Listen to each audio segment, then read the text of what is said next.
Bismillah. Assalamu alaikum, everyone. My name is Dustin Craun. I am the founder of the Center for Global Muslim Life. We recently relocated to Seattle from San Diego. I'm also a filmmaker. That's why I'm asking about if I'm in the frame. And a director and a producer. So, mashallah, the brother's here now. So this is work that we've been doing for, Bismillah ar-Rahman ar-Rahim, this is work that we've been doing for the last 10 years. I've founded a couple of nonprofits, and what this work is about is broadly defining startups. And so the work that we do at the Center for Global Muslim Life is about narrative change. And narrative change is about how we change the story of the Muslim community long term. Because how we change the story about our community, it doesn't happen quickly, as we can see with what's going on in the world right now, right? We're trying to break narratives that have been constructed about us over a long period of time, especially when we have a 25-year narrative called the War on Terror that has been built and is built for moments like this, so that the media and so that Hollywood and so tech and venture capital and all these places can go to war with us. And we have to understand that the only way we end this war, and it's a global war, and it's a war against Islam, and it's a war against Muslims that's been going on for 25 years plus, is we're the only ones that will end it. We are the only ones that will end it, and we will end it in two primary ways. This is what we have to be thinking about right now. One is the truth, right? That we have to know the truth in the midst of falsehood. And that has to do with what? Knowing our own deen, understanding what the worldview of Islam actually is, how it's lived, how it's been colonized and internally colonized, and the layers of things that we have to break apart to get back to that full truth with a capital T, ultimately called haq, right? Allah's haq and Allah's ultimate reality. The second is we have to think about power building. How we build power. I've been a community organizer for 20 years. Community organizing isn't about elections, even though that's what our community talks most often about, presidential elections in particular. It's about the local power that we have. It's about how we build power locally and long term, how we have members of our community that are in office at every level, whether it's in the Department of Education, right, school boards, City Hall, that we're represented all the way across the board, right? So the set of work that we do at the Center for Global Muslim Life, right, is about this strategic narrative. And what we do is we name spaces that are not named. And so when we started this work about global Muslim startups 9 years ago, and this is my daughter, and she'll come say hi. She likes to be with Papa. When we started this work 9 years ago, a lot of this narrative was being constructed by global Muslim countries, right? And so they were calling the global Islamic economy, right? But that's a very fat phrase. It doesn't make sense because we're not thinking about economy. So we were reframing it as global Muslim startups. And over a long period of time, we have ran several lists. Right, this is the first one that we did in 2015, and we put Yuna on the cover, and it went super viral because everyone, likes Southeast Asia, and the Muslim was there, and they liked the idea of what we were doing with the articles. And in this list, we had companies like Launch Good, Noor Kids, and this is when they were baby companies. And we're actually making a little short film about this work where we show their first videos that they put out compared to where they are now, where Launch Good is literally giving like Apple-style talks that they're giving about their product development as they're in their 10th year this year, mashallah. And then in 2016, we featured my good friend Mokhtar Al-Kanshali, the founder of Port of Mocha, and the person, I don't know if you all have seen the book Monk of Mocha about coffee, written by Dave Edgars. You should read this book. It's about a Muslim startup. It's about this young brother from Oakland reframing and transforming the coffee industry in Yemen, and that now he is built to the point where they just had the first national coffee auction of Yemen, the first one in like 100 years. They had it last year, and then they just had the second one this year, selling at the highest prices of coffee on the planet.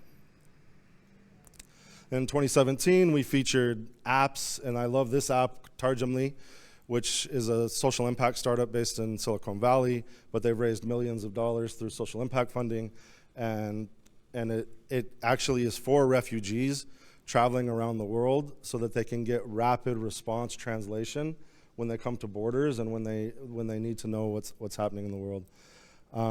So then here's me in Dubai doing this work, right? And around this time, around 2018, the first company I founded where we did this work was called Ummah Wide. It was a digital media publication.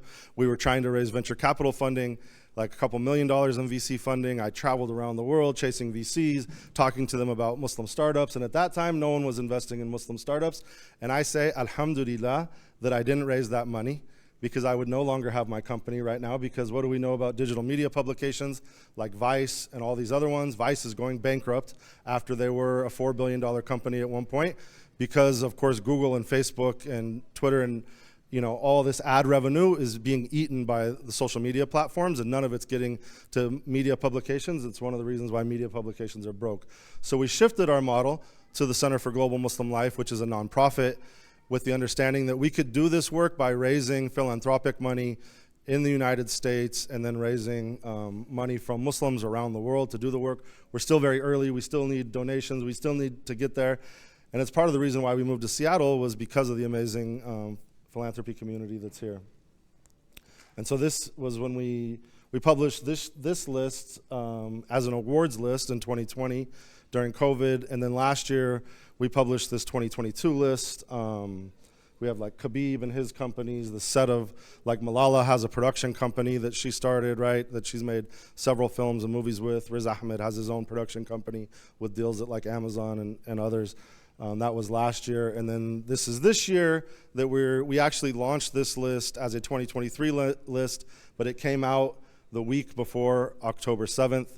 And we like to do big press pushes with these lists and help local startups get in the news based on the regions where we're featuring them. And this year we were featuring a number of companies intentionally in Seattle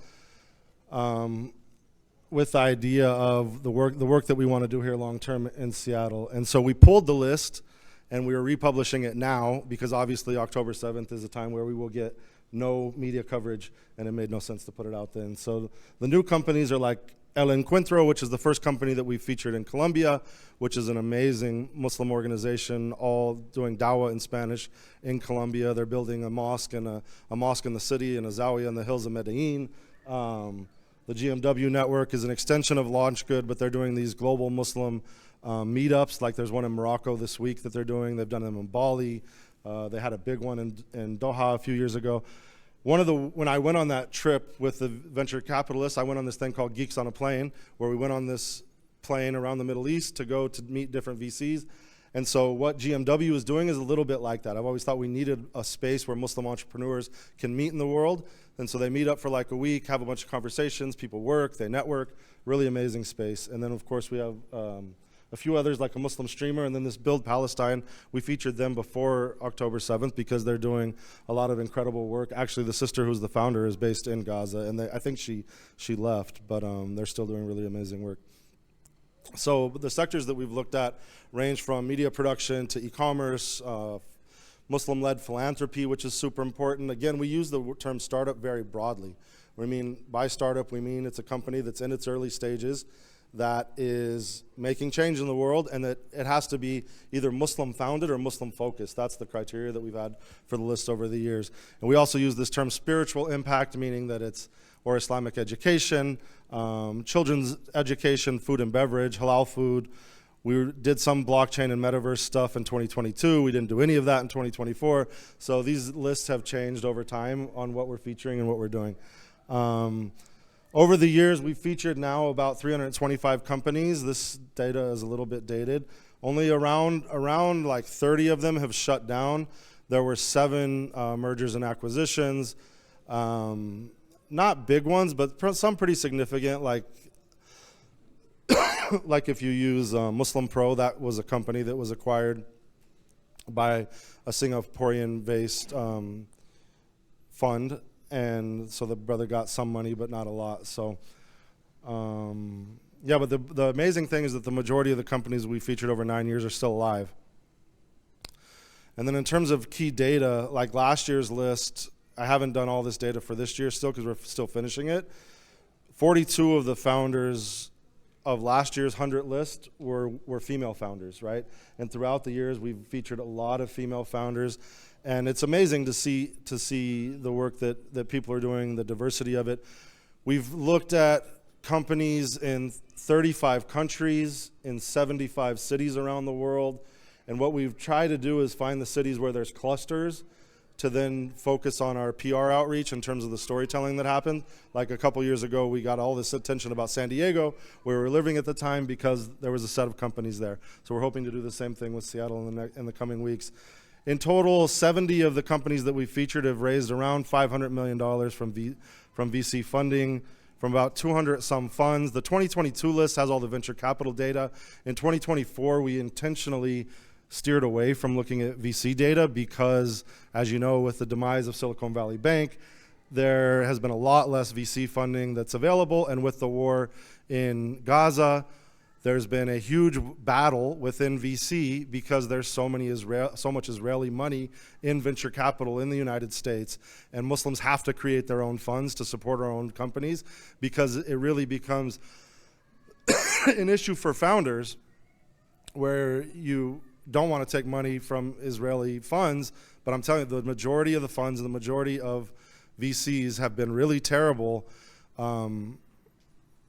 since October 7th, to the extent that the person, I forget his name off the top of his head, I'm sure some of you all can think of it, the person who ended up founding Tech for Palestine, right? He was fired from his company because of how outspoken he was. There's been a number of VCs who were fired from their funds because of if they took stances with Palestinian people. So this shows you kind of the state of things. Like I said, we have to understand that this is a global war with all of these tiers that we have to fight back within, and tech and funding is definitely one of them. So the 2024 list, we focused more on social impact startups, with the idea that this is as valid. In some ways, it's much harder to build a social impact startup, which all of these companies here are that. You have to scrap and put money together and put your own money together and wait, et cetera, to do it. But it's as important, and in some cases more, than technology startups. So here's the other data. About 40% of the companies we featured have been based in the United States. Miriam can come see me, it's okay. Girls, she can come see me if she wants. Because that's about the end for me. And how long was that? So part of the work that we're doing quickly, and then I'm going to go around to the amazing companies that we're featuring here today, is around this work that we're calling 100 Cities of Global Muslim Impact. This is the long-term narrative change work we want to do, where we're looking at because cities are a much more effective way to move power than the nation state. The nation state, as we see, is a disaster unless your name is South Africa. But beyond that, right, the nation state is mostly a disaster. We can actually move things within cities. So what we're doing is we're building a pilot in Seattle and in the Pacific Northwest, where we would think about how we create a set of programs, a set of projects that are really telling the deep story of the community in the area. And Seattle is very unique because I lived here in 2016, and then now I moved here again. I was here a lot last year because I was working with the local organization Wasat, and then we moved here this year, and the number of masajid have almost doubled in 5 years. Seattle's been the fastest growing city in the United States for the last 5 years. The entire region, the data, if we look at the data of Muslim cities in the United States, like as regions, the Pacific Northwest, there's about 350,000 mosques with 350,000 people, Muslims, with 112 mosques. That's equivalent to the size of the Bay Area. Of course, the Bay Area is a smaller geographic area, but the point is that there's ways in which we can move things together and partner with each other, learn from each other throughout the region and around the world, inshallah. So yeah, but as part of this list, we're looking at about 20 companies in the Americas more broadly. And like I said, this is very long-term stuff. So that list will be coming out in Ramadan. And then, yeah, so how do we measure impact, right? We're looking at social impact, spiritual impact, economic, business, tech, political, narrative impact, the impact of refugees and immigrants, the underrepresented founders, the impact of arts and sports, right? So with that, I'll move on back to this list that we're going to talk about right now.